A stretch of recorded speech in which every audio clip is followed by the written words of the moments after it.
and I said this in a speech in Parliament some time back, India is not described as a nation, it's described as a union of states. The exact line is, India, that is Bharat, is a union of states. And the implication of that is that there is a ongoing negotiation between this union of states, right? So in the Congress party, we view India as a negotiation between its people. Mm-hmm. The RSS views India as a geographical entity. Mm-hmm. So that's the big difference. So for us, India comes alive when India speaks, and India dies when India goes silent. Okay? And what I see is going on is a systematic attack on the institutions that allow India to speak. Right? Parliament, the election system, the democratic system, the basic structure of democracy is being captured by one organization. And as the conversation is being stamped out, the deep state is entering those spaces and redefining the way that conversation is held. And you can see the impact of this in different parts of the country. You can see this in the type of policies that are being implemented as well. So, for example, if you look at the way GST was implemented, instead of having a detailed negotiation with the states. So that's a national taxation program. Right, the GST is the tax. Instead of having a long conversation, detailed conversation with the states, it's just decided that on so-and-so date at midnight, we're going to do GST. Right? So it is, what I see as the big problem is the stamping out of the voice of a billion plus people. And that, I am absolutely convinced, is going to have repercussions. Okay, so I'm considered to be a tough supervisor, so I'm not going to let you go off so easily on that one, because some people would say that actually Modi is very popular. This has a huge amount of social mandate in India, and that the victory of Modi, in several regional elections, okay, some setbacks here or there, that actually this is popularly mandated, that perhaps Indians have changed, not so much the idea of India. Democratic contest depends on certain structures. It depends on a election system that is free. Mm-hmm. It depends on a judiciary that is completely independent. Mm-hmm. It depends on a press that is fair.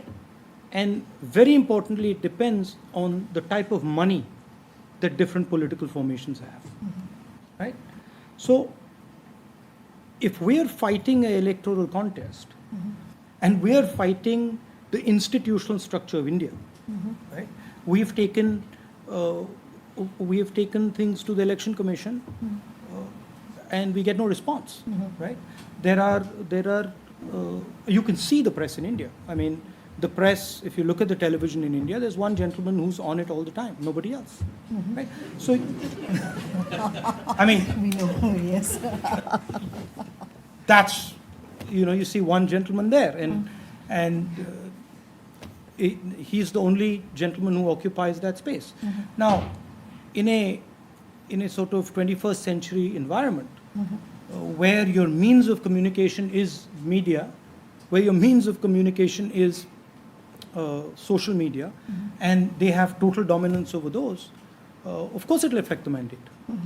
So you think that in a way, the story of Hindu nationalism, how would you kind of want to assess the ascendancy of the idea of Hindu nationalism in relation to, say, Nehruvian India, or what Congress stood for, which was a multi-religious social compact? So don't you see that contest is much more about, this is not unique to India, you're seeing such exclusive forms of neo-nationalisms across the world. So how would you kind of, how would you want to sort of make a plea now for, as I said, for the older idea of India? Is it sort of worn out? Does it need? I'm not going to make a plea for it. No. That idea exists in India. And that idea is going to fight back. Now the question is, how is it going to fight back? That's right. Right? You can't impose a one ideology on a place that is as complicated as India, and you can see it. So as they push this sort of centralizing ideology, you can see the result in states like Tamil Nadu, you can see the results in states like Punjab, you can see the results in the Northeast, right? So you are putting pressure on the union, on the conversation, and it's going to react. If you think that it's not going to react, well, you're in for a surprise. So then, put this on the kind of democratic map or the political map of India, do you think that this poses a particular challenge to the Indian National Congress? Because one of the things that struck me, because I teach a course on Indian democracy here, it struck me is that India is unique from other mass democracies, say like America or Britain, which have always had a two-party system, right? You had the Tories and you have, the Labour Party. And India, you've always had one national party and lots of regional parties. And that was the story for the Congress. And now do you think it's a change of hands or something else is going on? That's, I think, the wrong characterization, Okay. if I might say so. No. Go ahead. Because if you look at, again, view India as a union of states. Now tell me which state has more than two parties. Tamil Nadu has two parties, UP has broadly two parties. So Madhya Pradesh has two parties, Rajasthan has two parties. No, I meant it at the national level. No. In our system, if you're going to compare a United Kingdom, right? Think of India much more like Europe than you think. That's right. Than like England, right? India is much closer to Europe than it is to England. How many languages are spoken in England? Don't shame the English now. Right? Don't shame the English. It's just, One. we grew up with three, they grew Okay, up with maybe half, So no, but we have to get this right, because if we're going to understand it properly, we have to get it right. So it's much more accurate to think of India like Europe and think of a Europe that is politically and economically united. That's what India achieved Agreed. 70 years ago. Agreed. Right? Which, by the way, Europe hasn't achieved yet. No, it's a federation and broken again. And it's under pressure. So what was achieved 70 years ago was quite a powerful, unique thing. Absolutely. Right? But it requires conversation between these states. Now, where does the question of the Congress Party and the BJP come in?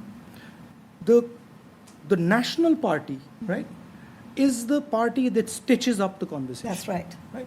So, actually, I don't see it as a real challenge for the Congress Party.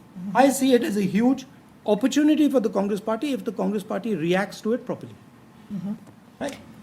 And all political formations go through transitions. Right? If you look at the record of the Congress Party, everybody gets excited that we are now not in power for 7 years, we're in power for 70 years. Right? And we've played a significant role in developing the country and in bringing India to where it is. Of course, we need to reinvent ourselves. That's right. We need to rethink. We We need to rethink what our role is. We need to rethink how we interact with the people. So what would be the first thing you would think requires a rethink? The first thing that requires rethink is opening the doors of the Congress Party and bringing in millions and millions of youngsters into the party. So a new, Right? That's the first the thing. millennium. Okay. All right. Now, you're clapping, but this is not so easy. Yes. This is not, I see, when I was your age, I was like, yeah, that thing's easy to do.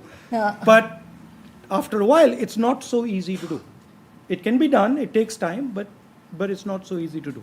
The second thing is that there's a ideological fight going on That's in right. India, right? There are two visions. One vision that says essentially the BJP vision, RSS vision, says the social order needs to be protected. Right? India should progress, but people shouldn't move up and down the social order.